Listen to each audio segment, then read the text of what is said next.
Hello friends, आपके साथ मैं हूं दीपिका। आयशा के भाई ने आखिर अपनी बहन को क्या दिया मैसेज, चलिए आपको बताते हैं। आयशा के भाई ने मुनव्वर से भी बात की और अपनी बहन से भी बात की। बहन को समझाया कि भैया तू क्या करने आई थी इस शो में और क्यों ऐसा कर रही है या फिर तू ऐसा दिख रही है। सीधा सीधा मैसेज दे रहे हैं घर वाले। और ऐसा ही आयशा के भाई ने भी किया। आयशा के भाई ने भी अपने ही बहन को समझाया, क्योंकि ज़रूरत यही है।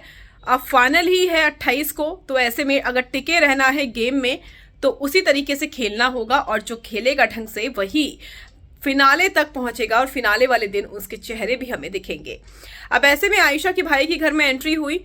सबसे उन्होंने बात तो की, लेकिन बाद में उन्होंने अकेले में आयशा से भी बात की और आयशा को भी समझाते हुए नजर आए। हम सब जानते हैं कि आयशा कैसे इस घर में आई थी और मुनव्वर को लेकर उनके ऊपर यह भी इल्जाम लगा कि उन्होंने मुनव्वर के नाम का इस्तेमाल किया।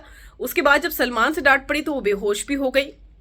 तो यहाँ पर आयशा के भाई उन्हें समझा रहे हैं और कह रहे हैं कि देख, तू यहाँ फेम के लिए नहीं आई थी, खुद को डिफेंड करना भी जरूरी है। ये बात कह रहे हैं और वो ये भी कह रहे हैं कि लोगों की बातों में मत आया कर।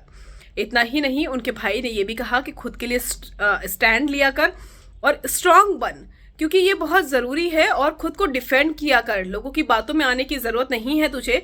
और ये दिमाग से निकाल दे या लोगों की बातें मत सुना कर कि तू यहाँ फेम के लिए आई है। तू फेम के लिए नहीं आई है। जो कुछ तूने सहा है उसको बोल, साफ साफ बोल।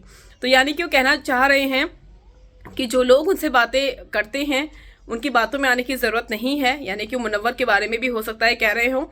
और साथ ही साथ वो ये भी कह रहे हैं कि भैया स्ट्रांगली खड़े होने की ज़रूरत है, क्योंकि कई सारे आरोप उन पर लग चुके हैं आयशा पे वीकेंड के वार में भी, और वो स्ट्रांगली खड़ी नहीं हो पाई उस वक्त। शायद यही उनके भाई उन्हें समझाने की कोशिश कर रहे हैं।